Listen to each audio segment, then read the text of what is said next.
Hello everyone. तो friends मैं कुणाल शुक्ला, आपका मेरे channel Kunal Shukla study zone में फ्रेंड्स मैं आप सभी का स्वागत करता हूं। तो आज हम डिस्कस करने वाले हैं बहुत इंपॉर्टेंट क्वेश्चन। और ये क्वेश्चन मनोविज्ञान के हैं। कुछ बहुत इंपॉर्टेंट मैं आपके लिए क्वेश्चन आए हैं जो टेट लेवल या सुपर टेट में बहुत ही इंपॉर्टेंट तरीके से पूछे जा सकते हैं। इसलिए मैंने सोचा कि आप लोगों के सामने प्रश्न रख दूँ ताकि आप लोगों का भी सारे चीज़ तैयार होता रहे।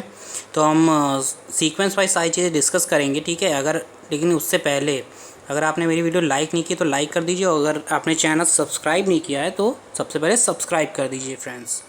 तो शुरू करते हैं वीडियो, देखते हैं हमारे क्या चीज़ इंपॉर्टेंट है क्या अनइम्पॉर्टेंट है यहाँ पे। So let's start this video from our first question. तो दोस्तों जैसा कि आप देख सकते हो यहाँ पे फर्स्ट चीज़ यहाँ पे दी गई है, बहुत ही इंपॉर्टेंट है। लिखा है साइकोलॉजी शब्द का अर्थ, ठीक है। लिखा है साइकोलॉजी शब्द का सबसे पहले प्रयोग भैया किसने किया। तो ये अक्सर एग्ज़ाम पॉइंट ऑफ व्यू से इम्पॉर्टेंट है क्योंकि ये पूछा जा सकता है। साइकोलॉजी शब्द का सबसे पहले प्रयोग किया है रुडोल्फ गोल्काय द्वारा, ठीक है। अब ये नाम जो है कोई ये फॉरेनर हैं, ठीक है। ये क्या है, रुडोल्फ गोल्काय क्या है, फॉरेनर हैं, ठीक है। तो इनका नाम याद करने में आप लोगों को परेशानी हो सकती है, लेकिन फिर भी आपको याद करना पड़ेगा क्योंकि अगर आप मनोविज्ञान पढ़ रहे हो, आप साइकोलॉजी पढ़ रहे हो, तो आपको उसका ये शब्द कहाँ से आया और मतलब इसको किसने यूज़ किया, तो वो बहुत ही ज़रूरी है इस चीज़ को याद करना। हाँ, तो जैसा कि मैंने कहा यहाँ पे हाँ तो दोस्तों साइकोलॉजी शब्द का सबसे पहले प्रयोग किसने किया, तो आप लोग याद कर लीजिए। साइकोलॉजी का सबसे पहले उपयोग किसने किया, रुडोल्फ गोल्काय ने, ठीक है। रुडोल्फ गोल्काय का मतलब स्पेलिंग इंग्लिश में अगर आप देखोगे तो RUDOLF और गोल्काय GOLKAI, इस तरह होगी कुछ स्पेलिंग इसकी। आप लोग नेट से भी सर्च कर सकते हो इसकी स्पेलिंग इंग्लिश में, ठीक है, जिन लोगों को हिंदी में प्रॉब्लम होती है। तो साइकोलॉजी जो शब्द है हमारा, जिसे हम हिंदी में मनोविज्ञान कहते हैं, तो उसका जो फर्स्ट जो शब्द है वो यूज़ किसने किया था, रुडोल्फ गोल्काय द्वारा यूज़ किया गया था 1590 में। भैया डेट इंपॉर्टेंट है यहाँ पे, ठीक है। डेट नहीं बोलनी है आप लोगों को, 1590 में ये यूज़ किया गया था, ठीक है। अब सेकंड पॉइंट देखते हैं क्या कह रहा है। तो दोस्तों सेकंड पॉइंट कह रहा है साइकोलॉजी की जो प्रथम पुस्तक थी, ठीक है।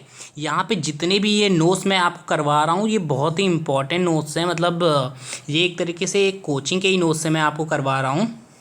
तो ये नोट्स क्या हैं, वेरी वेरी इंपॉर्टेंट है यहाँ पे, ठीक है। साइकोलॉजी की प्रथम पुस्तक साइकोलॉजिया जिसे हम कहते हैं वो किसने लिखी है भैया।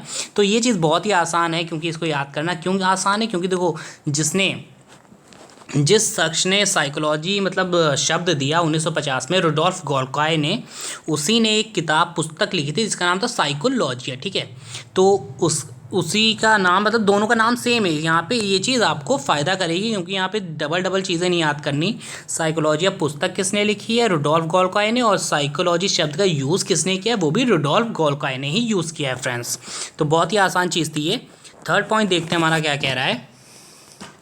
साइकोलॉजी शब्द की उत्पत्ति कहाँ से हुई है भैया, साइकी और लॉगस से हुई है, ठीक है। ये तो भैया सभी को मालूम होगा, जहाँ तक मुझे अंदाज़ा है यहाँ पे इतना तो आप लोगों को ज्ञान होगा सारी चीज़ों का। साइकोलॉजी शब्द की उत्पत्ति हुई कहाँ से, तो भैया साइकी प्लस लॉगस, ये इंग्लिश के वर्ड है, इंग्लिश की टर्म है, ठीक है। और ये यूनानी भाषा के दो शब्द हैं, ठीक है। ये यूनानी भाषा के दो शब्द हैं, ठीक है। तो साइकोलॉजी किस भाषा से मिलकर बना है, इस तरह के प्रश्न पूछ सकता है आपको एग्जाम में घुमा के। तो भैया साइकोलॉजी जो है शब्द यूनानी भाषा के दो अलग अलग शब्दों से मिलकर बना है, ठीक है। एक साइकी हो गया, दूसरा लॉगस हो गया, ठीक है।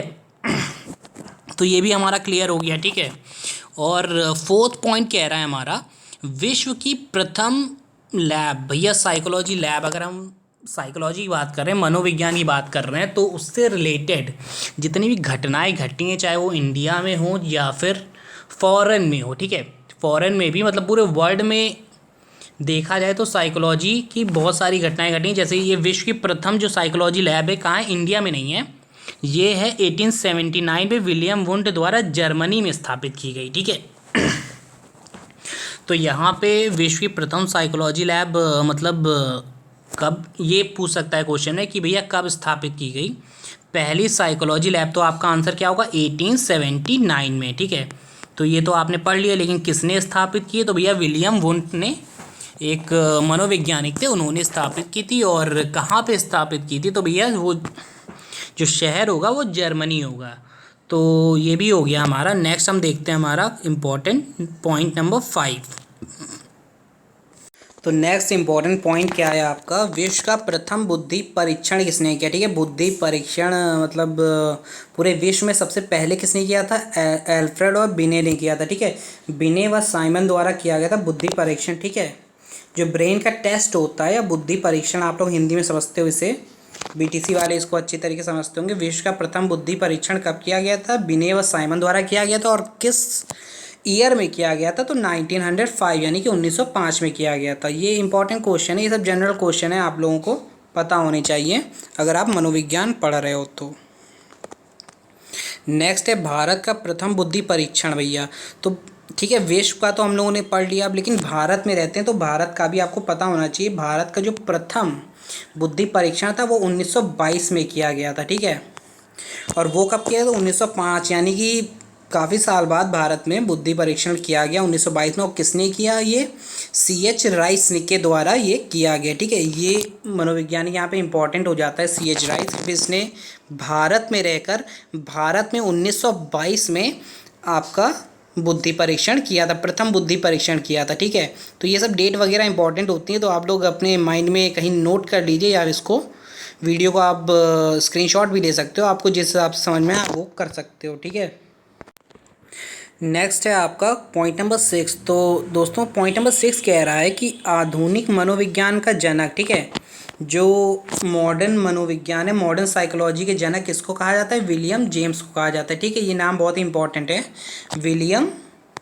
विलियम जेम्स को क्या कहा जाता है? आधुनिक मनोविज्ञान का जनक कहा जाता है। ठीक है, ये इस तरह सब डायरेक्ट क्वेश्चन पूछ सकता है इस तरह की चीज़ों में, तो आपको ज़्यादा घुमा के चीज़ें याद करने की ज़रूरत नहीं है, आप लोग डायरेक्ट इसको याद कर सकते हो अपने माइंड में। जैसे आप चीज़ें रटने के लिए मैं नहीं कहूँगा, आपको ये चीज़ समझ भी सकते हो, 2-3 बार पढ़ोगे तो याद हो जाएगा, कोई बड़ी बात नहीं है यहाँ पे। नेक्स्ट आपका दिया गया है आधुनिक मनोविज्ञान के प्रथम मनोवैज्ञानिक कौन है भैया? तो यहाँ पे आप लोग कंफ्यूज हो सकते हो। ठीक है, आधुनिक मनोविज्ञान के जनक की जब हम बात करेंगे तो वहाँ पे आपके विलियम जेम्स आ जाएंगे, लेकिन बहुत ही इंपॉर्टेंट पॉइंट मैं बताने जा रहा हूँ, जो पॉइंट नंबर 7 है। क्या कह रहा है? आधुनिक मनोविज्ञान के जो प्रथम वैज्ञानिक हैं, ठीक है, डेकार्टे। तो ये जो शख्स हैं डेकार्टे नाम के, ये आधुनिक मनोविज्ञान के प्रथम मनोवैज्ञानिक के रूप में फेमस हैं। तो आपको ये चीज़ याद रखनी है कि आधुनिक मनोविज्ञान का सिर्फ जनक पूछेगा, मतलब किसने शुरू किया, तो भैया विलियम जेम्स थे। लेकिन आधुनिक मनोविज्ञान के जो प्रथम मनोवैज्ञानिक हैं, मतलब जिन्होंने एक प्रथम फर्स्ट मनोवैज्ञानिक थे आधुनिक मनोविज्ञान के, वो कौन थे? डेकार्टे थे। ठीक है, डेकार्टे ये नाम थोड़ा सा अजीब सा है, लेकिन आपको याद करना पड़ेगा क्योंकि ये क्वेश्चन बन सकता है एग्ज़ाम में। नेक्स्ट तो आपको पता है किंडरगार्टन विधि किसने बनाई, फ्रॉबेल वगैरह, है ना, ये सब तो कॉमन चीज़ें हैं, तो इस पर मैं ज़्यादा ध्यान नहीं दूंगा, मैं आपको इम्पॉर्टेंट पॉइंट्स की तरफ लेके चलता हूँ। तो ये हैं आपके इम्पॉर्टेंट पॉइंट्स। ठीक है, गेस्टाल्टवाद, अब ये गेस्टाल्टवाद कहाँ से शुरू हुआ, कब से शुरू हुआ? ठीक है, ये भी पूछ सकता है। गेस्टाल्टवाद जो भी है, जो आप लोग सुनते होंगे, ये वैज्ञानिक कौन सा है? गेस्टाल्टवादी मनोवैज्ञानिक है। तो भैया गेस्टाल्टवाद जो आया किस सन में आया, किस ईयर में आया, तो ये पूछ सकता है। तो 1912 से गेस्टाल्टवाद शुरू हुआ। ठीक है, ये इतना सी चीज़ें याद रखनी है आपको। और गेस्टाल्टवादी जो मनोवैज्ञानिक हैं, मतलब जिन्होंने इस चीज़ को फॉलो किया गेस्टाल्टवाद को, तो वो कौन कौन थे? कोहलर थे, कोफका था, वर्दिमर और ये लेविन है। लेविन मतलब कोर्ट लेविन पूरा नाम है इनका, जिन्होंने क्षेत्र सिद्धांत का प्रतिपादन किया है। तो आप लोग इस तरह याद रख सकते हो। ठीक है, तो गेस्टाल्टवाद में कितने मनोवैज्ञानिक आते? कोहलर, कोफका, वर्दिमर व लेविन। ठीक है, इस तरह के 4 मनोवैज्ञानिक आपके गेस्टाल्टवाद में आते हैं। ठीक है, ये वेरी इंपॉर्टेंट मैं क्वेश्चंस करवा रहा हूँ, ये क्वेश्चन आपको मतलब कहीं मिलने वाले नहीं है। ठीक है, आप दूसरी वीडियो अगर आप देखोगे तो उसमें आपको खुद समझ में आ जाएगा लोग किस तरह के क्वेश्चंस करवाते हैं, अनइम्पॉर्टेंट क्वेश्चन करवाते हैं, ज़्यादा क्वेश्चन करवाते हैं, ताकि मतलब आप लोग कंफ्यूज करने के लिए, आप लोग कंफ्यूज हो जाओ इसलिए। लेकिन यहाँ पे जो क्वेश्चन मैं करवा रहा हूँ बहुत ही इंपॉर्टेंट क्वेश्चन है, मतलब कुछ भी इधर उधर का नहीं है, सीधे डायरेक्ट एग्ज़ाम पॉइंट, आप इसको एग्ज़ाम पॉइंट समझ के इसको रिमेंबर कर सकते हो। ठीक है, तो बढ़ते हैं नेक्स्ट। हाँ, तो नेक्स्ट क्या है, ये संरचनावाद। भैया ये संरचनावाद बहुत ही अजीब सा लगता है। तो संरचनावाद कब आया, ये आपका 1879 में, यानी कि ये आपका गेस्टाल्ट वाद से भी पहले आ गया था। ठीक है, जो गेस्टाल्ट वाद आपका आया था 1912 में, और तो उससे भी पहले क्या आया था, संरचनावाद, जो कि 1879 में। और ये किसके द्वारा, मतलब संरचनावादी मनोवैज्ञानिक कौन थे सबसे पहले, विलियम वोंट। ठीक है, इस तरह आपका डायरेक्ट क्वेश्चन फॉर्म में ये चीज़ें पूछी जा सकती हैं, इसलिए मैं बता रहा हूँ आपको ये सारे पॉइंट्स कैसे इंपॉर्टेंट है। आप लोग इसको लिख लीजिए, नोट डाउन कर लीजिए, क्योंकि ये एग्ज़ाम में पूछे जा सकते हैं।